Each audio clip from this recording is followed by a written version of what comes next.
आप सबका स्वागत है शुभ ऑनलाइन क्लासेस में। आज हम करने चल रहे हैं बीकॉम पार्ट वन का बहुत ही इंपॉर्टेंट चैप्टर है जिसका नाम है ब्रांच अकाउंटिंग। ब्रांच अकाउंट क्या होता है? ब्रांच अकाउंट का मतलब ये होता है कि कोई भी जो बिजनेस होता है उसको जब हम ब्रॉड रूप में देखते हैं, बड़ा रूप में विस्तार पूर्वक देखते हैं, तो क्या होता है कि वो एक बिजनेस है, वो हर जगह अवेलेबल नहीं हो पाता है। तो वो क्या करता है, छोटी छोटी ब्रांचेस अलग अलग प्लेस पे खोल देता है। सपोज मैंने दिल्ली में बिजनेस कर रखा है और मैं यूपी में एक बिजनेस लखनऊ में करना चाहता हूँ, तो मैं लखनऊ में अपनी एक ब्रांच खोल दूंगा। तो ये ब्रांच क्या होगी, ये ब्रांच करेगी एज ए हेड ऑफिस का काम करेगी, मतलब हमारा एज ए एजेंट की तरीके से हमारे काम करेगी ये। तो इस टाइप के जो बिजनेस होते हैं जिनको हम बड़ा करते हैं, मतलब कई जगह पे उसको अपना विस्तार करते हैं, बिजनेस को एक्सपैंड करते हैं, एक तरीके से कह सकते हैं। तो बिजनेस को एक्सपेंशन करना और पर्टिकुलर प्लेस पे जाके हम काम करते हैं और वहाँ पे जो जो भी सिचुएशंस होती हैं उनको डील करते हैं। तो ये जो तरीका होता है इसको हम बोलते हैं ब्रांच अकाउंटिंग। और इसके लिए क्या होता है, हेड ऑफिस अपनी ब्रांच को कौन कौन सी चीज़ें भेजता है, कौन कौन सी चीज़ें वहाँ पे गुड्स सप्लाई हो रही हैं, ये सारी की रिकॉर्डिंग करता है वो अपने यहाँ पे। तो यहाँ पे जो बुक्स ऑफ अकाउंट में रिकॉर्डिंग की जाती है, इस पर्टिकुलर लेक्चर में हम ब्रांच की पूरा का पूरा टॉपिक, होल टॉपिक एक ही लेक्चर में कवर हो रहा है आपका, जिसमें इसके सारे मेथड आपके कवर होंगे, कितने टाइप की ब्रांचेज होती हैं उसको कवर करेंगे, और अकाउंटिंग एंट्री, अकाउंटिंग ट्रीटमेंट जितने भी होते हैं सारे के सारे एक ही लेक्चर में रिकॉर्ड होंगे। तो वीडियो पूरा देखिएगा, कहीं भी स्किप मत करिएगा, ताकि पूरा वीडियो एक बार में ही आपको समझ में आ जाए। तो स्टार्ट करते हैं इसकी मीनिंग से। मीनिंग क्या होती है? अधिकतर व्यापारिक संस्थाएं अपने माल को विभिन्न स्थानों पर बेचने के लिए शाखाएं खोलती हैं, जो देश तथा विदेश विभिन्न स्थानों में खोली जा सकती हैं। इन शाखाओं से पर्याप्त लाभ उठाने के लिए इसके संबंध में उचित लेखे रखना महत्वपूर्ण होता है। तो जितनी भी बिजनेस ऑर्गेनाइजेशन होते हैं इनका काम क्या होता है, अपने बिजनेस को बड़ा करना, और बड़ा करने के लिए अपने माल की सप्लाई करते हैं। ये कहाँ कहाँ पे, अलग अलग प्लेसेस पे। तो गुड्स की सप्लाई तभी पॉसिबल है जब इनकी वहाँ पे बहुत सारी ब्रांचेज होंगी तब। शाखा खातों का आशय। शाखा खातों का क्या मतलब है? Meaning of branch accounting. शाखाओं के संबंध में जो खाते मुख्य कार्यालय की पुस्तकों में एवं शाखाओं की पुस्तकों में खोले जाते हैं उन्हें शाखा खाते कहा जाता है। मतलब ये है कि ब्रांच अकाउंट का मतलब ये हुआ कि कुछ अकाउंट ऐसे होते हैं जो हेड ऑफिस की बुक्स में ओपन होते हैं, और कुछ होते हैं जो ब्रांच अकाउंट में होते हैं। इन लेखों का मुख्य उद्देश्य शाखाओं की कार्यक्षमता तथा उनके लाभ का ज्ञान करना होता है। मतलब ये है कि जो भी ब्रांच हमारी वर्किंग है, वो उसकी कितनी कैपेसिटी है, कितना काम वो कर रही है, और उसके कितने कितने प्रॉफिट आ रहे हैं, इनके लिए हम क्या करते हैं, ब्रांच अकाउंट ओपन करते हैं। इसके बाद है, इसके अंतर्गत इनके संबंध में बनाए जाने वाले अंतिम खाते भी आते हैं, मतलब फाइनल अकाउंट भी आते हैं। कि हमने उस ब्रांच के जब भी किसी पर्टिकुलर ब्रांच का फाइनल अकाउंट बनता है, तो उसका मेन रीज़न क्या होता है कि उसकी जो सिचुएशन है, फाइनेंशियल सिचुएशन, उस पर्टिकुलर ब्रांच से हमें कितना प्रॉफिट अर्न हो रहा है ड्यूरिंग द ईयर, इसको जानने के लिए हम जो अकाउंट मेंटेन करते हैं उसको हम बोलते हैं ब्रांच अकाउंट। शाखा लेखों के उद्देश्य, इसके ऑब्जेक्ट क्या क्या हैं, ये हम जान लेते हैं। देखिए, शाखा लेखों के उद्देश्य वास्तव में व्यवसाय के स्वामी द्वारा निर्धारित किए जाते हैं, परंतु यहाँ उन उद्देश्यों का वर्णन किया गया है जो साधारणतः सभी व्यापारियों के शाखा के लेखों के संबंध में होते हैं। तो मेन जो इनका रीजंस है, मेन जो ऑब्जेक्ट है वो ये है कि जो बिजनेस का जो ओनर होता है वो खुद ही ये डिसाइड करता है कि हमें एक ब्रांच से क्या क्या काम करवाने होते हैं। लेकिन जो अभी जो बातें हो रही हैं वो पर्टिकुलर सभी ब्रांचेस के लिए होती हैं, सभी सभी तरीके के जितने भी बिजनेस हैं उनके लिए हो रही हैं। सबसे पहला है, शाखा के लेखों से इसके लाभ या हानि का ज्ञान प्राप्त किया जाता है। यानी जो भी ब्रांच की अकाउंटिंग होगी, इनसे हमें ये पता चलेगा कि वहाँ प्रॉफिट हो रहा है या लॉस हो रहा है। इसके बाद है, शाखा के लेखों की सहायता से शाखाओं पर नियंत्रण रखने के लिए उचित कदम उठाए जा सकते हैं। जब भी किसी ब्रांच का अकाउंट ओपन होगा तो हम ये देखेंगे कि वहाँ पे कोई कमी तो नहीं हो रही है। अगर कोई कमी है, कोई डिस्क्रिपेंसी है, कुछ भी ऐसे तरीके के हो रहा है, तो हम उसके लिए क्या करेंगे, ब्रांच जो हेड ऑफिस होगा वो उसके लिए स्पेसिफिक जो भी कदम होगा वो उठाएगा। तीसरा पॉइंट है, मुख्य कार्यालय से संबंधित लेखे तथा शाखाओं के लेखे द्वारा प्रत्येक व्यापारी अपनी वास्तविक व्यापारिक स्थिति का पता लगाता है। हेड ऑफिस अपने यहाँ बुक्स ऑफ अकाउंट में एंट्री करेगा और ब्रांच अपने यहाँ एंट्री करेगा। तो ये जो हेड ऑफिस है ये एक्चुअल में पता कर पाएगा कि जो उसकी ब्रांच है उसमें कितना प्रॉफिट हो रहा है और कितना लॉस हो रहा है। तो इसकी जो नॉलेज कभी हो पाएगी जब वो प्रॉपर एक ब्रांच अकाउंट ओपन करेगा। पॉइंट नंबर 4 है शाखाओं के लेखे द्वारा यह भलीभांति जाना जा सकता है कि किस शाखा में कितने माल की कब आवश्यकता पड़ती है तथा कैश के संबंध में किस शाखा को किस प्रकार कठिनाइयों का सामना करना पड़ता है। पिछले वर्षों के लेखों के आधार पर मुख्य कार्यालय शाखा की माल व रोकड़ की आवश्यकता का अनुमान लगा सकता है तथा उसकी पूर्ति समय अनुसार कर सकता है। अब देखो यहाँ पे जो हेड ऑफिस है, हेड ऑफिस का काम क्या है? हेड ऑफिस जब प्रॉपर अकाउंटिंग बनाएगा तो उसे ये पता चलेगा कि हमारे ब्रांच को कब कब कौन सी चीज़ों की रिक्वायरमेंट है। पिछले साल का जो भी हमारा जो भी ट्रीटमेंट हुआ है उसके बेसिस पे वो क्या करेगा, इस साल में वो अनुमान लगाएगा कि कितने कैश की रिक्वायरमेंट है, कितने गुड्स की रिक्वायरमेंट है, उसी हिसाब से वो उसकी सप्लाई करेगा। फिफ्थ पॉइंट है शाखा से संबंधित लोगों के आधार पर मुख्य कार्यालय शाखाओं के पास इस प्रकार का सुझाव भेजने में समर्थ हो सकता है जिससे कि शाखा की कार्यकुशलता बढ़े। देखिए कई बार क्या होता है, ब्रांच में कुछ चीज़ें गलत होती रहती हैं जिससे वो अपनी प्रॉफिटेबिलिटी को नहीं बढ़ा पाते हैं। अक्सर अक्सर कई चीज़ें ऐसी होती है, लेकिन सामने वाली जो चीज़ें होती है, जो अगला आदमी होता है वो ये जानता रहता है कि हाँ ये कमी हो रही है जिसकी वजह से यहाँ पे सेल नहीं हो रही है। अब यहाँ पे अनुमान लगाइए कि एक ब्रांच है वो पर्टिकुलर प्लेस पे सेल कर रहा है, लेकिन उसकी जो सेल है इफ़िशियंसी उतनी अच्छी नहीं हो पा रही है। लेकिन हेड ऑफिस है जो इन चीज़ों पे बारीकी से नज़र रखता है और वो देखता है कि मार्केट में क्या चल रहा है, तो उसी हिसाब से वो सुझाव देता है, वो अपने आइडियोलॉजी वहाँ पे बताता है कि आप इस तरीके से काम करिए तो आपकी जो सेल है वो इंक्रीज़ करेगी और आपका बिजनेस क्या हो जाएगा, प्रॉफिट में आ जाएगा।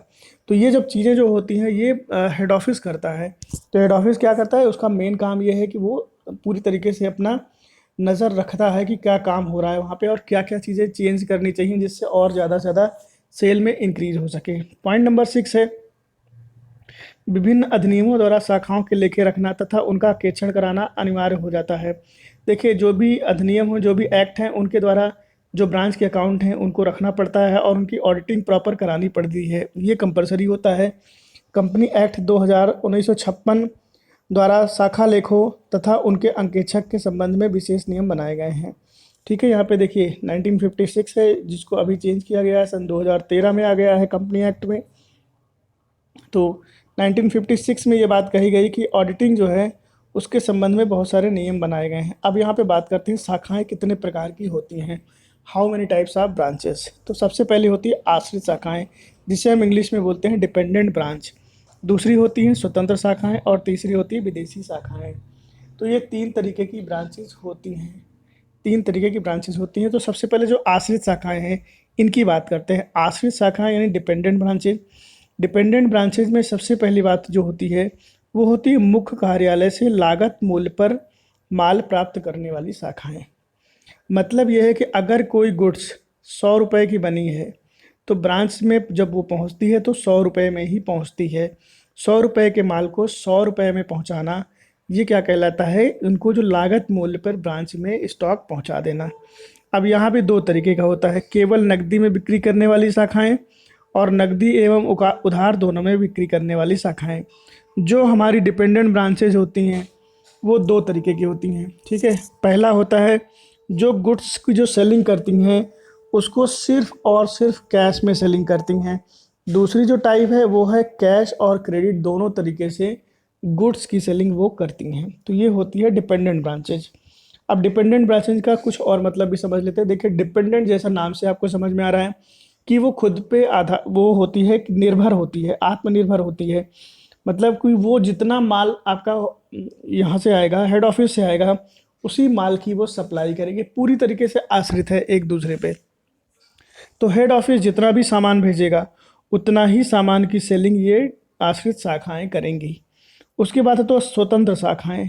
जो स्वतंत्र शाखाएं होती हैं वो, अब स्वतंत्र शाखाएं आश्रित शाखाओं से किस तरीके से डिफर होती हैं और स्वतंत्र शाखाएं क्या होती हैं मैं आपको बता रहा हूँ। देखिए इंडिपेंडेंट ब्रांच का मतलब होता है कि ये ब्रांचेज अपने ऊपर आत्मनिर्भर होती हैं। अगर कोई भी सामान इनको रिक्वायर होती है जो इनके पास नहीं है, लेकिन इनको अपनी सेलिंग को क्या करना है, इंक्रीज़ करना है, तो ये मार्केट से भी सामान खरीद के उसको सेल आउट करेंगी। ये सिर्फ हेड ऑफिस पे डिपेंडेंट नहीं होती हैं, जबकि ये जो आश्रित शाखाएं हैं ये पूरी तरीके से हेड ऑफिस पे डिपेंडेंट होती हैं। बट जो इंडिपेंडेंट है ये हेड ऑफिस तो सामान देता ही देता है, इसके अलावा अगर रिक्वायरमेंट होती है तो ये ओपन मार्केट से भी सामान खरीद लेती हैं और ओपन मार्केट से सामान खरीद के अपने कस्टमर को सेल आउट करती हैं। तो ये जो इंडिपेंडेंट ब्रांचेज हैं, इनमें क्या है खूबी, मुख्य कार्यालय से बीजक मूल्य पर माल प्राप्त करने वाली शाखाएं। ठीक है। तो जो आश्रित शाखाएं हैं ये वहीं उसी की बात हुई थी। आश्रित शाखाओं में एक है मुख्य कार्यालय से लागत मूल्य पर और मुख्य कार्यालय से बीजक मूल्य पर प्राप्त करने वाली शाखाएं। तो ये हमारी डिपेंडेंट ब्रांचेज हैं। इंडिपेंडेंट के बारे में मैंने आपको बता दिया। और इसके बाद है फॉरेन ब्रांचेज। फॉरेन ब्रांचेज जैसे हमारी कोई हेड ऑफिस ब्रांच है दिल्ली में और उसकी कोई ब्रांच है मैंने अमेरिका में खोल रखी है, तो ये जो ब्रांचेस होते हैं जिनकी अकाउंटिंग हम करेंगे इनको हम बोलते हैं विदेशी शाखाएं। तो ये इस टाइप की शाखाएं होती हैं। अब इसको थोड़ा सा डिफिनेशन हम भी देख लेते हैं शाखाओं के प्रकार में। आश्रित शाखाएं, इन शाखाओं यानी डिपेंडेंट ब्रांचेस को माल बेचने के लिए मुख्य कार्यालय से भेजा जाता है, यानी जितना भी गुड्स होगा वो हेड ऑफिस से भेजा जाएगा। जैसे सर्विसेज का है, व्ययों का भुगतान है आदि सब कुछ, ये जितना भी कुछ होगा वो मुख्य कार्यालय करता है, हेड ऑफिस करता है। इनकी नीतियां मुख्य कार्यालय द्वारा निर्धारित होती हैं। कभी कभी इन्हें बाजार से भी माल क्रय करने की आज्ञा दे दी जाती है। कई बार ऐसी सिचुएशन बन जाती है कि हेड ऑफिस गुड्स सप्लाई नहीं कर पाता है, तो वो सिमिलर किसी टाइप का अपना अरेंजमेंट करने के लिए ऑर्डर कर सकता है, लेकिन बिना ऑर्डर के ये जो ब्रांचेज होती हैं वो गुड्स परचेज नहीं कर सकती हैं मार्केट से भी किसी तरीके का भी। इसके बाद है आपका मुख्य कार्यालय। ये शाखाएं माल को नकद में बेचती हैं तथा आदेशानुसार उधार भी बेच सकती हैं। शाखा के लिए आवश्यक संपत्ति का क्रय प्रधान कार्यालय द्वारा किया जाता है, यानी हेड ऑफिस द्वारा किया जाता है। इन शाखाओं को जो संपत्तियां बेकार हो जाती हैं उनकी बिक्री प्रधान कार्यालय द्वारा की जाती है।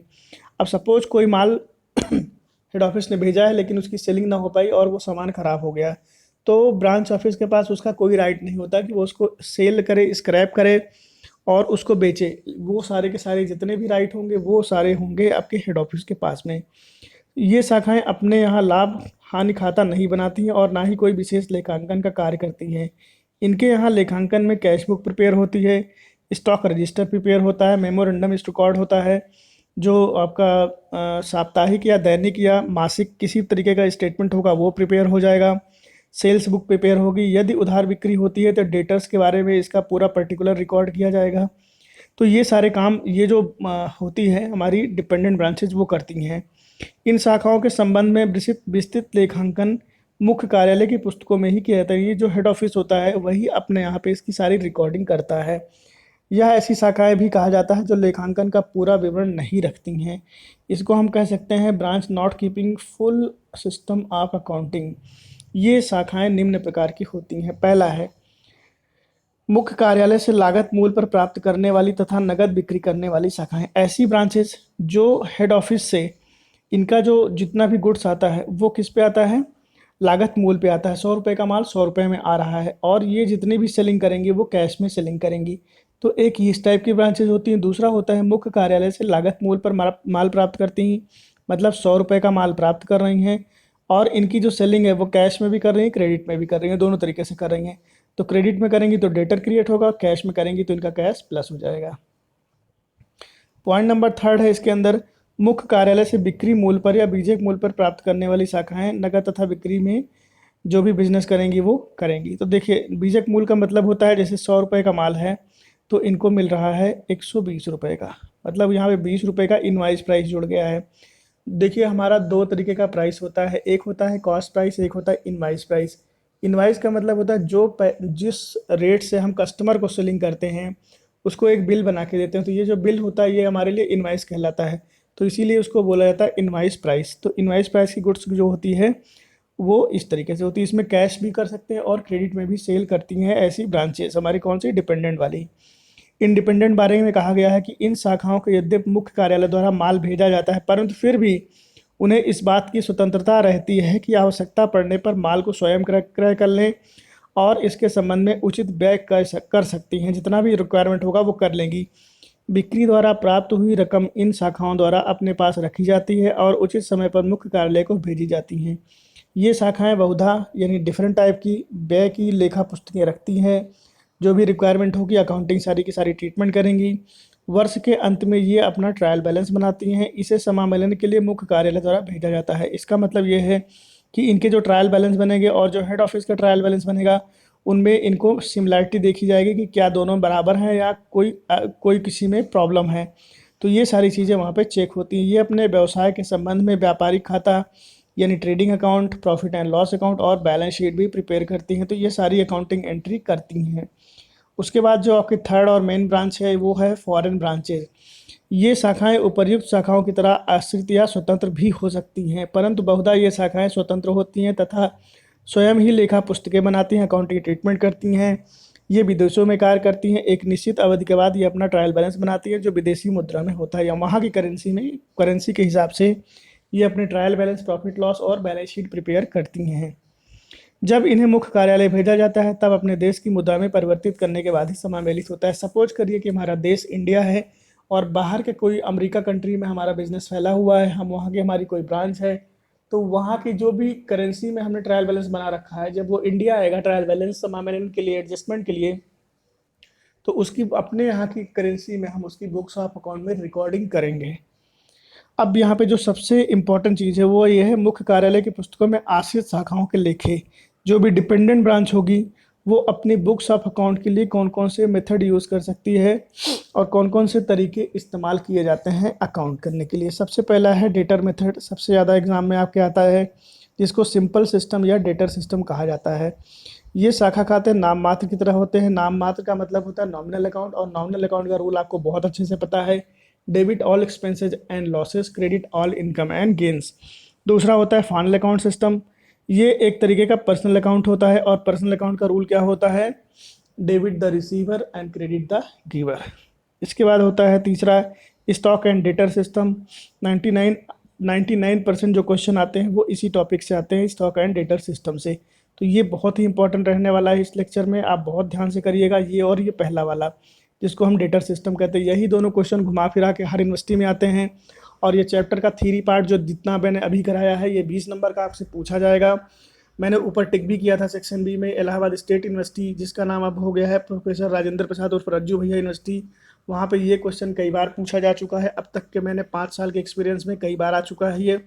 तो ये बहुत ही इंपॉर्टेंट रहने वाला है आप लोगों के लिए। इसके बाद लास्ट जो ब्रांच है वो है होलसेल ब्रांच। तो होलसेल ब्रांच के तरीके से भी अकाउंटिंग एंट्री कर सकती है। कौन कर सकता है, ये भी आपका कर सकता है आश्रित शाखाएं। तो ये इसका अभी तक का है लेक्चर।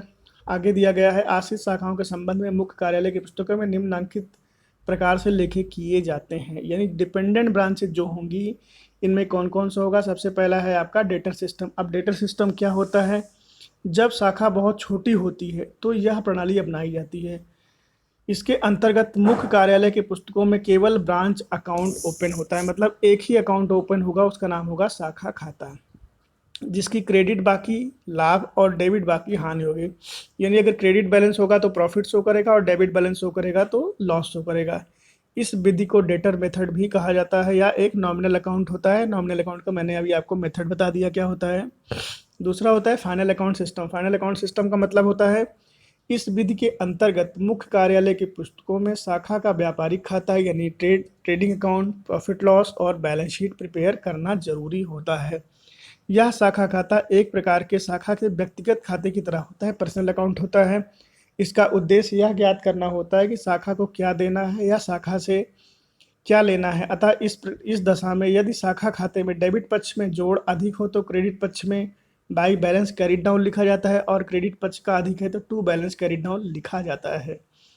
इसके बाद थर्ड है स्टॉक एंड डेटर मेथड, सबसे ज़्यादा इंपॉर्टेंट है। इस विधि के अंतर्गत मुख्य कार्यालय की पुस्तकों में शाखा स्टॉक यानी stock branch stock account, branch को भेजे माल का खाता यानी good supply to branch account, शाखा debtor branch debtor account, branch expenses account, branch stock account, branch adjustment account तथा अन्य खाते संपत्तियों की तरह खोले जाते हैं। तो इतने सारे अकाउंट आपके स्टॉक एंड डेटर मेथड में रहने वाले हैं, जो इसी लेक्चर में हम रिकॉर्ड करेंगे। पूरा वीडियो देखिएगा तभी आपको समझ में आएगा स्टॉक एंड डेटर मेथड क्या होता है। आगे है होलसेल ब्रांच सिस्टम। यह प्रणाली निर्माता करता यानी जो भी मैन्युफैक्चरर होगा उसके द्वारा अपनाई जाती है, जब ये माल थोक व्यापारी को बेचते हैं और साथ ही साथ अपनी शाखाओं के द्वारा उपभोक्ता को भी बेचते हैं। यहाँ शाखाओं को उसी मूल्य पर माल भेजा जाता है जिस पर थोक व्यापारी को भेजा जाता है। तो ये होलसेल ब्रांच सिस्टम है। अब आपका पहला मेथड मैं यूज़ करूँगा पहले मेथड के बारे में चर्चा करेंगे अभी लेक्चर में। इसके आगे वो है डेटा सिस्टम। डेटा सिस्टम में हम किस तरीके से अकाउंटिंग ट्रीटमेंट करते हैं, कौन कौन सी जनरल एंट्रीज करते हैं, ये हम आगे सीख रहे हैं।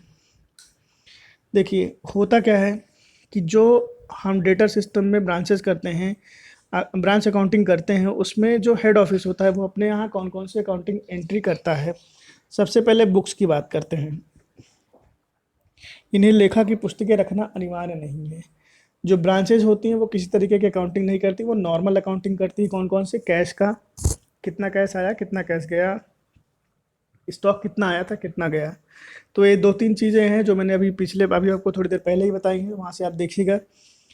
तो यहाँ पे ये कहने वाली मेन बात ये है कि एक कैश अकाउंट बनाएगा, स्टॉक अकाउंट बनाएगा और पेटी एक्सपेंसेस बनाएगा। ये तीन तरीके के बुक्स ऑफ अकाउंट को रिकॉर्ड करता है ओनली। इसके बाद है विवरण पत्र। विवरण पत्र में बात करते हैं तो विवरण पर एक ऐसा स्टेटमेंट होता है जिसमें कितना माल मुख्य कार्यालय से उस अवधि के अंदर प्राप्त हुआ है और कितना ओपनिंग स्टॉक था, कितने माल की बिक्री हुई है, कितना माल अंतिम स्टॉक यानी क्लोजिंग स्टॉक के रूप में बचा है, कितना माल हमारा वेस्ट हो गया है या चोरी हो गया है, ये हम यहाँ पे रिकॉर्डिंग करते हैं। इसके बाद है पेटी कैश बुक। पेटी कैश बुक रोकड़ जो है वो लेखों की प्रतिलिपि भी मुख्य कार्यालय को भेजी जाती है। पेटी कैश जो पानी पीने के लिए, छोटे मोटे खर्चों के लिए एक हेड ऑफिस के द्वारा ब्रांच ऑफिस को भेजा जाता है। तो उस पेटी कैश में कितना खर्च किया है ब्रांच ने, ये सारी की सारी रिकॉर्डिंग जिस बुक में होती है उसको बोलेंगे पेटी कैश बुक।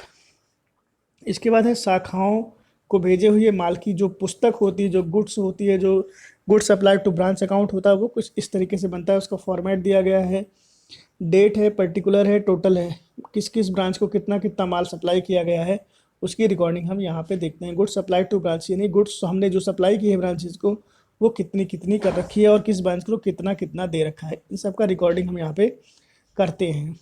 इसके बाद है मुख्य कार्यालय में इन शाखाओं के संबंध में किए जाने वाले लेखे। जो हेड ऑफिस अपने यहाँ रिकॉर्डिंग करेगा जनरल एंट्री की, तो वो क्या क्या करेगा। सबसे पहले जब वो गुड्स भेजता है, किसको भेजता है, ब्रांच को, तो उस समय जनरल एंट्री करता है branch account debit to goods supply to branch account. तो यहाँ ब्रांच अकाउंट अपने यहाँ लिखेगा टू अकाउंटिंग एंट्री में करेगा वो branch account debit to goods supply to branch account. शाखा द्वारा माल लौटाने पर उल्टा एंट्री हो जाएगी goods supply to branch account debit to branch account. तो ये ट्रीटमेंट होगा। रोकड़ भेजने पर क्या जनरल एंट्री होती है, bank account debit to cash account. जब हेड ऑफिस द्वारा ब्रांच को कैश भेजा जाता है तो bank account debit to cash account होता है। और जो उनके जो पेटी कैश भेजा जाता है उसके लिए branch account debit to petty cash account या कैश अकाउंट, ये एंट्री होती है। शाखा से रोकड़ प्राप्त करने पर जब ब्रांच जो है हेड ऑफिस को पैसा भेजता है उस समय cash account debit to branch account journal entry हो जाती है। शाखा द्वारा संपत्तियां क्रय करने पर जब भी कोई ब्रांच है वो एसेट अगर परचेज करती है तो branch account debit to cash account journal entry हो जाती है। और वित्तीय वर्ष के अंत में जो फाइनेंशियल ईयर क्लोजिंग होता है उस समय लिखती है stock at branch account to branch account, यानी क्लोजिंग में कितना स्टॉक हमारे पास अभी स्टॉक में रह गया है उसके लिए stock at branch account to branch account journal entry हो जाती है। पेटी कैश के बारे में बात करें तो पेटी कैश जो अभी तक एक्सपेंस नहीं हुआ है, हमने 10,000 रुपये दिया था, 8,000 खर्चा हुआ, 2,000 बचा हुआ है, जनरल एंट्री होगी petty cash at branch account to branch account journal entry हो जाएगी। और वित्तीय वर्ष के अंत में फर्नीचर के लिए जनरल एंट्री होगी branch furniture account debit to furniture account to branch account, ये जनरल एंट्री पास आउट हो जाएगी हमारी लास्ट में। प्रीपेड एक्सपेंसेस अगर कुछ हुए हैं तो उसके लिए होगा branch prepaid expenses account debit to branch account.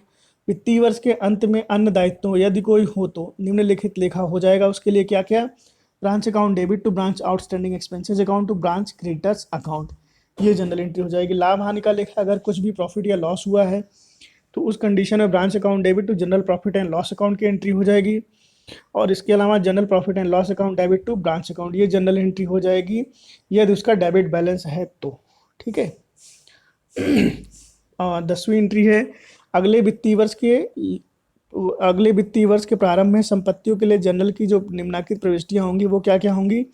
Branch account debit to stock at branch account, petty cash at branch account to furniture at branch account to branch prepaid expenses account, ये सब entries जो होंगी। और last जो entry है अगले वित्तीय वर्ष के प्रारंभ में दायित्वों के लिए जनरल एंट्री होगी branch creditor account debit, branch outstanding expenses account debit to branch account, इन चीज़ों की जनरल एंट्री इस तरीके से हो जाएगी। अब बात करते हैं ब्रांच अकाउंट जो बनेगा उसका। एक मैंने स्पेसिमेन लिया है जो कि doctor S M Shukla ji की बुक का है। Opening balance, stock, petty cash, furniture, prepaid expenses, इनको हम दिखाएंगे यहाँ पे। गुड सप्लाई टू ब्रांच, जितना गुड सप्लाई हुआ है ब्रांच को वो दिखाएंगे। To cash account, payment made by head office on behalf of branch rent, branch का जो भी रेंट होगा वो सब सैलरी होगा, अदर एक्सपेंसेस जितने भी होंगे जो ब्रांच के बिहाफ पे हेड ऑफिस पेमेंट करता है उसको यहाँ पे दिखाएंगे हम। और लाइबिलिटी है at the closing date, closing date की जितनी भी लाइबिलिटी है उसको हम डेबिट साइड में रिकॉर्ड करेंगे। जनरल पीएल अगर कोई है इस तरफ के क्रेडिट बैलेंस से ऊपर का सारा माइनस करेंगे, जहाँ डिफरेंस अमाउंट जो आएगा जनरल प्रॉफिट एंड लॉस में रिकॉर्ड किया जाएगा। By balance brought down, liability in the beginning, outstanding expenses etc. देखिए जो भी ओपनिंग लाइबिलिटी होती है उनको हम बाय बैलेंस ब्रॉट डाउन में करते हैं। कैश अकाउंट में कैश सेल हमने कितनी की है, goods supplied return by branch to head office, head of branch द्वारा हेड ऑफिस को कितना रिटर्न किया गया है। और रेंट टू अदर ब्रांचेस, कौन सी सेंड टू अदर ब्रांचेस हुई है उन सब का रिकॉर्डिंग हम यहाँ पे करते हैं by good supplied to branch account में। इसके बाद है बाई बैलेंस कैरी डाउन में स्टॉक है, petty cash at branch, furniture है, प्रीपेड एक्सपेंसेज हैं।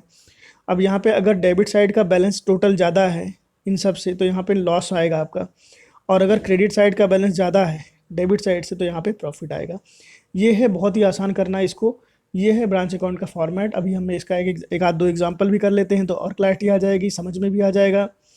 स्टॉक एंड डेटर का एक सिस्टम है जो कि एग्जाम्पल नंबर 1 है doctor S M Shukla ji की बुक का। सहाय एंड कंपनी बीकानेर की एक शाखा है जिसकी शाखा कानपुर में खुली है।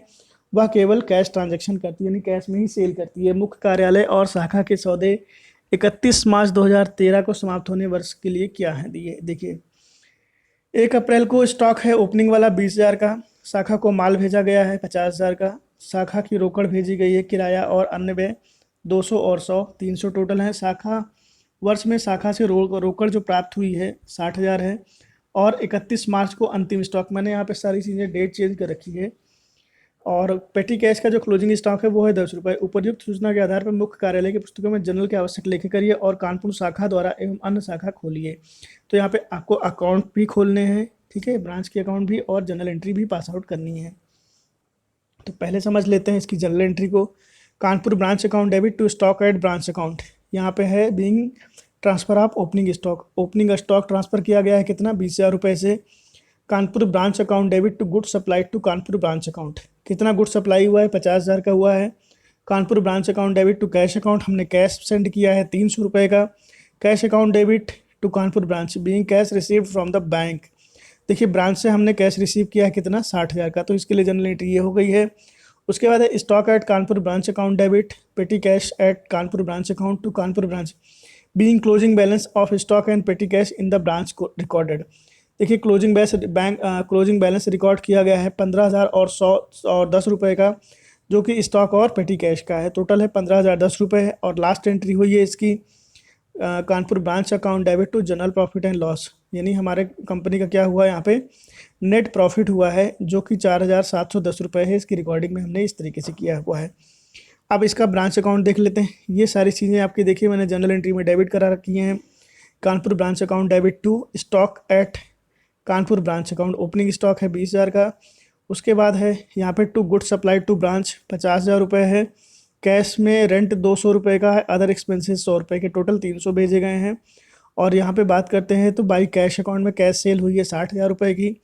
स्टॉक एट कानपुर ब्रांच में 15,000 का है, और पेटी कैश जो है 10 रुपये का। ये सब है टोटल 75,000 में से इन सबको माइनस करेंगे, डिफरेंस अमाउंट आएगा 4,710 रुपये, जो हो जाएगा जनरल प्रॉफिट एंड लॉस। तो ये एक तरीका है, बहुत आसान तरीका है।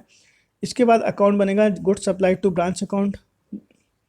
ये देखिए बाई कानपुर ब्रांच वहाँ से आया हुआ है ये। और इसके बाद इसको हमने कहाँ टू परचेजेस में सेंड कर दिया है क्योंकि ये परचेजिंग हुई है। Stock at Kanpur branch account में by stock Kanpur branch account 20,000 रुपये है, और इसका ओपनिंग बैलेंस है 20,000 रुपये, जो कि यहाँ पे 15,000 रुपये की सप्लाई हुई है, और क्लोजिंग बैलेंस बचा हुआ है कितना, 15,000 रुपये। तो यहाँ पे इसकी ओपनिंग बैलेंस कर दी गई है 15,000 रुपये से। पेटी कैश एट कानपुर ब्रांच जो कि है balance carried down Kanpur branch में 10 रुपये का, यहाँ पे देखिए एक्सपेंसेस है और कैरिड डाउन भी बना हुआ है। तो ये हमारा अभी तक बैलेंस बचा हुआ है 10 रुपये का। जनरल प्रॉफिट एंड लॉस में कानपुर ब्रांच का जो प्रॉफिट आया था वो कितना आया था, 4,710 रुपये। इसकी रिकॉर्डिंग हमने कर ली। एक और है इलिस्ट्रेशन जिसपे मैनेजर का कमीशन निकालना है, तो वो किस तरीके से निकालेंगे। दिया गया है पर्टिकुलर्स में ओपनिंग स्टॉक है 2450 रुपये का, ओपनिंग पेटी कैश दिया है 70 रुपये का, और इसके अलावा outstanding salary for previous year है 250 रुपीज़ का। आउटस्टैंडिंग सैलरी वाला हो गया। गुड्स सेंट टू ब्रांच हो गया है 48,000। कैश सेल हो गया है 58,500 रुपीज़ का। Cash sent for branch expenses 3,750 rupees का। क्लोजिंग बैलेंस है 70 रुपीज़ का। Closing stock has been at certain manager gets commission, यानी मैनेजमेंट जो है वो 10% का कमीशन लेता है on net profit before charging such commission. Branch sale goods after adding 25% on cost price. ये आपका बरकतुल्ला यूनिवर्सिटी 2004 का क्वेश्चन है, वहाँ पे आया हुआ है, और ये एग्जाम्पल नंबर 2 है जो कि डॉक्टर एस एम शुक्ला की बुक का है। तो ओपनिंग बैलेंस हम सबका रिकॉर्ड कर लेते हैं स्टॉक और पेटी कैश का, जो कि है 2450 और 70 रुपये। गुड सप्लाई टू ब्रांच है 48,000 रुपये, और यहाँ कैश में एक्सपेंसेज है 3,750 रुपये के।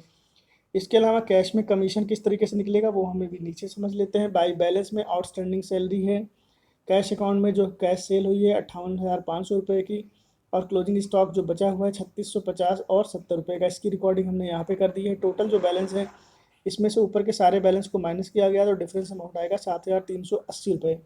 अब यहाँ मैनेजर कमीशन किस तरीके से निकलेगा वो समझ लीजिए। क्लोजिंग स्टॉक है opening stock plus goods sold minus cost of goods sold is equal to आएगा 2,450 plus 48,000 minus 58,500 into 100 divided by 125 is equal to आ जाएगा यहाँ पे 46,800, जिसको इन दोनों से प्लस करके माइनस करेंगे तो डिफरेंस अमाउंट आएगा 3,650 रुपये, जिसकी रिकॉर्डिंग हमने यहाँ पे कर रखी है 3,650 रुपये के लिए। अब कमीशन की अगर बात करें तो commission 250 plus 58,500 plus 3,650 plus 70 minus ये सारे अमाउंट माइनस करेंगे, उसका 10/100 कर देंगे तो 820 रुपये आएगा, जिसकी रिकॉर्डिंग हमने यहाँ पे दिखा ली है। तो ये था हमारा स्टॉक यानी डेटर मेथड का एक सवाल। मैंने 2 क्वेश्चन करा रखे हैं, एक मेजर कमीशन के साथ में, एक जनरल क्वेश्चन है। इन दोनों की तैयारी अगर आप अच्छे से करते हैं तो 20 मार्क्स आपके कहीं नहीं गए हैं। स्टॉक एंड डेटर सिस्टम की बात कर लेते हैं जो बहुत इंपॉर्टेंट है। ये 5 नंबर की थ्योरी पार्ट में सिर्फ इतना आया हुआ है कि what is stock and debtor system. ये थोड़ा सा आप लिख देंगे तो यहाँ पे आपको 5 नंबर बड़े आसानी से मिल जाते हैं, जो कि इलाहाबाद स्टेट यूनिवर्सिटी का आया हुआ क्वेश्चन है। ये पिछले 1-2 साल पहले का है ये। जिन शाखाओं में बहुत अधिक बिक्री होती है और शाखा उधार व नकद सभी तरह की बिक्री करती है, उन शाखाओं में एक शाखा खाता खोलने के स्थान पर कई खाते खोल दिए जाते हैं। इस प्रणाली की विशेषता यह है कि शाखा को केवल बीजक मूल्य पर ही माल बेचने दिया जाता है, यानी जो बीजक मूल्य का मतलब होता है इनवाइस प्राइस पे ही बेचना होता है, इन्हें कॉस्ट प्राइस से मतलब नहीं होता। यहाँ पे प्रॉफिट जुड़ जाता है। तो यहाँ पे जो जो अकाउंट ओपन होते हैं वो सबसे पहला है ब्रांच स्टॉक अकाउंट ओपन होता है आपका। ब्रांच स्टॉक अकाउंट, इस खाते में डेबिट पक्ष में प्रारंभिक स्टॉक यानी ओपनिंग स्टॉक होता है। इसके बाद है goods supply to branch account open होता है। शाखा को कितना गुड्स रिटर्न किया गया है वो रिकॉर्ड किया जाता है, और इसके क्रेडिट पक्ष में शाखा द्वारा कितना नगद सेल हुई है, कितना उधार बिक्री हुई, कितना स्टॉक आपका वेस्ट हो गया है, और कितना हमने फाइनली रिटर्न किया है, और क्लोजिंग स्टॉक कितना है, इन सब की रिकॉर्डिंग हम यहाँ पे कर लेते हैं। तो ये होता है हमारा ब्रांच स्टॉक अकाउंट। इसके बाद होती है इसकी किस तरीके से हम जर्नल एंट्री करेंगे ब्रांच स्टॉक अकाउंट की, तो वो ये है आपका ब्रांच स्टॉक का मैंने एक फॉर्मेट यहाँ पे बना हुआ है। To balance brought down branch के स्टॉक का ओपनिंग स्टॉक कितना है, गुड सप्लाई टू ब्रांच कितना हेड ऑफिस से आया हुआ है, ब्रांच डेटर कितने हैं, और good supplied account transfer from the other branch कितने अदर ब्रांच से हमारे पास आए हुए हैं, कैश सेल हमने कितनी की है, क्रेडिट सेल कितनी की है, रिटर्न कितना किया है, और यहाँ पे जो है good supplied account transfer to other branches को कितनी सप्लाई हुई है, और यहाँ पे है ब्रांच एडजस्टमेंट अकाउंट, हमें एडजस्टमेंट करनी है। यहाँ पे branch PL account loss in transit कितना लॉस हमारा अभी चल रहा है, जो होने वाला है, और यहाँ क्लोजिंग बैलेंस हम यहाँ पे रिकॉर्ड करेंगे। तो ये है ब्रांच स्टॉक अकाउंट का फॉर्मेट। अब यहाँ पे देखिए इसे कुछ बातों की चर्चा कर लेते हैं, जो कि है सबसे पहले पॉइंट नंबर 2 में दिया गया है आपका शाखा खर्च खाता, यानी ब्रांच एक्सपेंसेस अकाउंट जो होते हैं वो क्या होते हैं। जो खर्चे शाखा द्वारा किए जाते हैं उन खर्चों को इस खाते के डेबिट पक्ष में लिखा जाता है, और इस खाते की बाकी को शाखा एडजस्टमेंट अकाउंट में ले जाया जाता है, यानी ब्रांच एडजस्टमेंट अकाउंट में ले जाते हैं। शाखा संपत्ति खाता क्या होता है, शाखा की सभी संपत्तियां जैसे डेटर हो गया, फर्नीचर हो गया, कैश हो गया, आदि सभी जो स्टॉक जो साधारण विधि है उससे बनाए जाते हैं।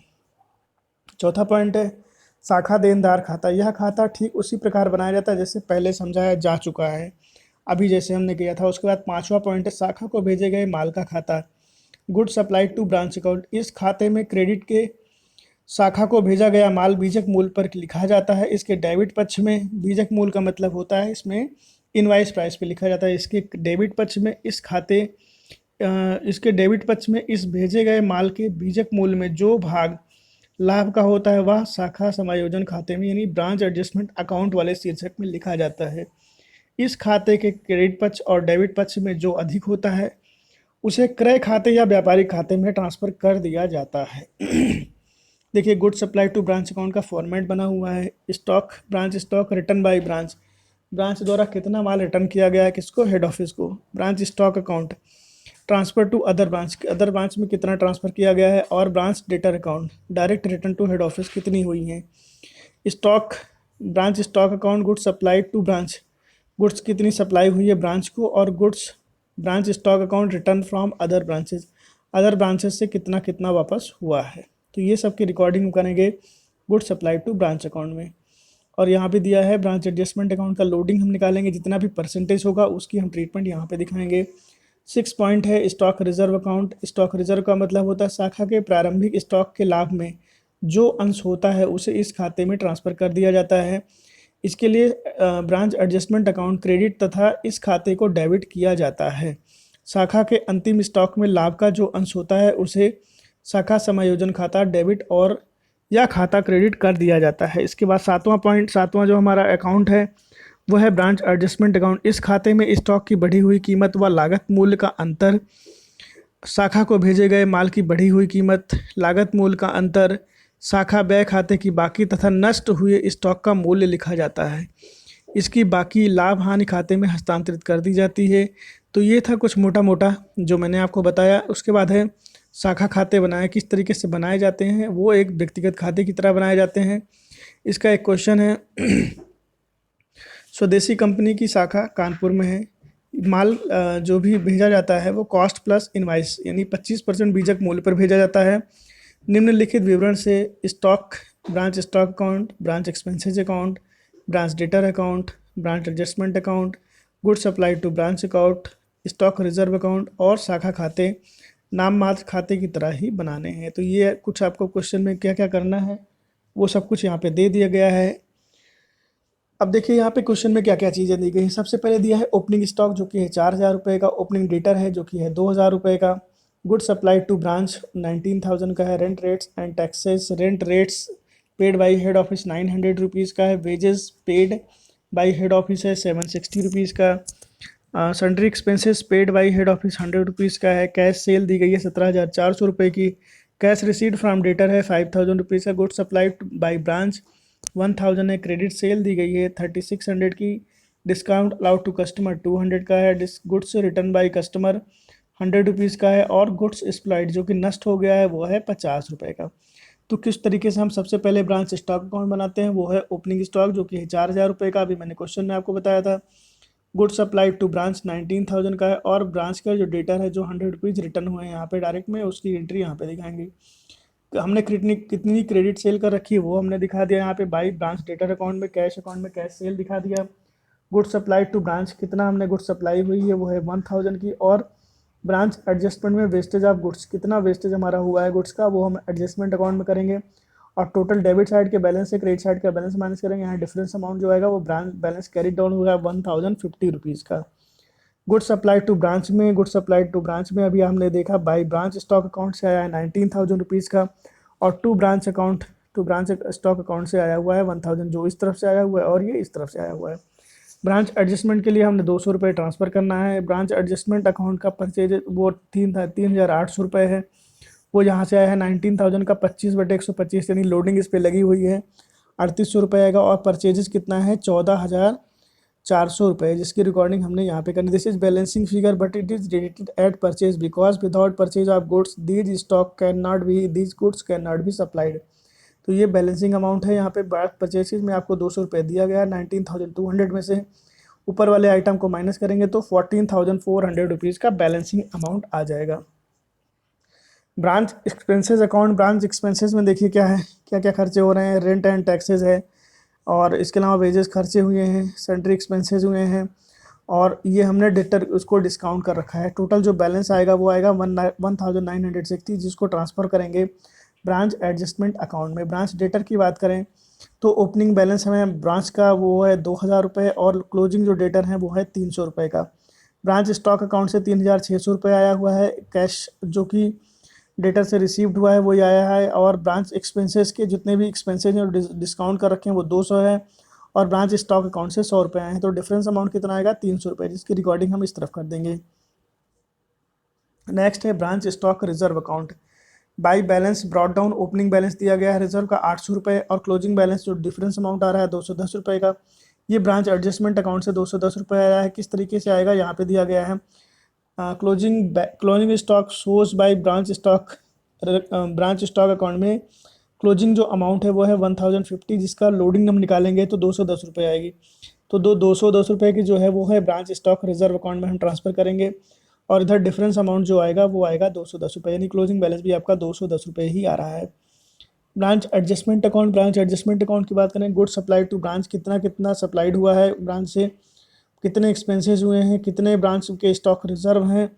ब्रांच स्टॉक रिजर्व के डेबिट साइड में जो भी बैलेंस आया था वो इधर आ रहा है, और इसके अलावा ब्रांच अकाउंट में 3,800 रुपये जो ट्रांसफ़र हुए हैं ब्रांच एडजस्टमेंट के लिए वो आए हुए हैं, और यहाँ पे डिफरेंस अमाउंट जो आया है 2,150 रुपये, जो general profit and loss account में ट्रांसफ़र कर दिया जाएगा।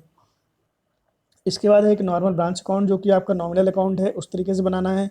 Opening stock, opening debtor, goods supplied to branch, जितने भी हमने चीज़ें भेज रखी हैं कैश की वो, और difference in the value of goods return, कितनी गुड्स को जो डिफरेंस वैल्यू है वो हमने रिकॉर्ड कर दी, और difference value in the stock, जितने स्टॉक में डिफरेंस है, ये हम सेल्स की जितनी चीज़ें हैं वो सब रिकॉर्ड कर रहे हैं। Goods supplied to branch, closing debtor, closing stock, और difference in value of stock, ये सब की रिकॉर्डिंग करेंगे। तो यहाँ प्रॉफिट एंड लॉस आएगा 2,180 रुपये का, जो हमारी ब्रांच का प्रॉफिट हो जाएगा। अब बात करते हैं इंडिपेंडेंट ब्रांचेज क्या होती हैं। यहाँ हम उन शाखाओं का अध्ययन करेंगे जिनके निर्माण करने के साथ साथ क्रय करने का भी अधिकार मुख्य कार्यालय द्वारा भेज दिया जाता है। ये शाखाएं लगभग प्रत्येक कार्य के लिए पूर्ण स्वतंत्र होती हैं। इनका संबंध मुख्य कार्यालय से केवल इतना रहता है कि मुख्य कार्यालय नीतियां निर्धारित करता है, और ये शाखाएं इन्हीं नीतियों के अंतर्गत कार्य करती हैं। इन पर मुख्य कार्यालय का स्वामित्व रहता है, तथा इनके द्वारा किया गया लाभ व हानि मुख्य कार्यालय द्वारा सहन किया जाता है। आवश्यकता पड़ने पर ये मुख्य कार्यालय से भी माल मंगा सकती हैं, गुड्स मंगा सकती हैं। यदि ये ऐसा करना उचित ना समझें या समझें तो ऐसा कर सकती हैं। अगर नहीं समझती हैं तो मार्केट से भी गुड्स की परचेजिंग कर सकती हैं। इन्हें बिक्री एवं देनदारों में से जो धन प्राप्त होता है उसे ये आश्रित शाखाओं की तरह साधारणतया मुख्य कार्यालय को नहीं भेजती, वरन ये अपने नाम से अपना खाता खोल कर रख देती हैं। ठीक है, तो कुछ इस तरीके से ये काम करती हैं। इनके जो अकाउंटिंग ट्रीटमेंट है वो है कैश का भुगतान करना, रोकड़ की प्राप्ति, माल प्राप्त करना, इन सब की एंट्री बुक्स ऑफ अकाउंट में ये प्रॉपर रिकॉर्ड करते हैं। गुड्स जो भी सेंड करेंगे वो भी करेंगे, और इनके लिए देखिए यहाँ पे कुछ लिखा गया है cash send by branch to head office, branch के द्वारा हेड ऑफिस को जो सेंड किया जाता है वो अकाउंटिंग ट्रीटमेंट हेड ऑफिस अपने बुक्स में क्या करेगा, और ब्रांच अपने यहाँ क्या करेगा। जब हेड ऑफिस को पैसा मिलेगा तो वो cash account debit to branch account करेगा, और ब्रांच जब कैसा कैश भेजेगा तो किसको भेज रहा है, हेड ऑफिस को भेज रहा है, और उसके पास से क्या जा रहा है, कैश अकाउंट जा रहा है। तो यहाँ जनरल एंट्री हो जाएगी head office account debit to cash account. उसके बाद है transfer of cash from head office, जो कैश है वो हेड ऑफिस द्वारा किया जाता है ट्रांसफ़र। तो यहाँ पे जनरल एंट्री हो जाएगी branch account debit to cash account, यानी ब्रांच के पास कैश गया है किससे, हेड ऑफिस से, और इसको पैसा रिसीव होगा तो ये लिखेगा cash account debit to head office account. कहाँ से मिला है, हेड ऑफिस से मिला है। पॉइंट नंबर 3 है goods send by head office to branch. यहाँ पे गुड्स जो है सेंड की जाती है हेड ऑफिस द्वारा ब्रांच को, तो यहाँ पे branch account debit to goods supplied to branch account हो जाएगा, और ये रिकॉर्डिंग करेगा goods supplied from head office to head office account, ये रिकॉर्डिंग करेगा। उसके बाद है transfer of goods from branch to head office, branch द्वारा हेड ऑफिस को जब गुड्स सप्लाई की जाती है तो यहाँ पे जनरल एंट्री होगी goods supplied account debit to branch account, और यहाँ हो जाएगा head office account debit to goods received from head office account. तो ये कुछ इस तरीके से जनरल एंट्री होगी। अगर रिकॉर्डिंग की बात करें फिक्स एसेट्स की किस तरीके से हम रिकॉर्ड करेंगे, तो उसके लिए मैंने ये आपको पूरा दे रखा है, यहाँ से आप रिकॉर्ड कर सकते हैं। और मैंने इसको अपने टेलीग्राम चैनल पे भी डाल दे रहा हूँ, वहाँ से आप आसानी से रिकॉर्ड कर सकते हैं। बस ये 3 पार्ट में आता है, बहुत ज़्यादा इसको समझाने की रिक्वायरमेंट नहीं है, इसलिए इसको समझा नहीं रहा हूँ मैं आपको। उम्मीद है आपको वीडियो पसंद आया होगा। थोड़ा लंबा ज़रूर हुआ हो गया होगा लेक्चर मेरा, बट ओवरऑल सारे के सारे टॉपिक एक ही वीडियो में मैंने कवर कर दिए हैं। कहीं कोई डाउट होता है तो आप कमेंट बॉक्स में कमेंट कर सकते हैं, मैं इनका सॉल्यूशन आपको ज़रूर से ज़रूर दूंगा। मैंने कोशिश की है पूरी की पूरी कि आपको समझ में आ जाए, सारे पॉइंट्स को मैंने कवर भी किया है। बट फिर भी अगर कहीं कोई बात रह जाती है तो आप मुझसे कमेंट करके पूछ सकते हैं। वीडियो पसंद आए तो लाइक शेयर और कमेंट करना ना भूलिएगा। साथ ही चैनल को सब्सक्राइब जरूर करिएगा और अपने फ्रेंड्स में भी इसको बताइएगा कि वो हमारे चैनल को ज़्यादा से ज़्यादा सब्सक्राइब करें, ताकि हमारा मोटिवेशन लेवल बढ़े और आपके लिए अच्छी अच्छी वीडियो हम लाते रहेंगे। Thank you so much.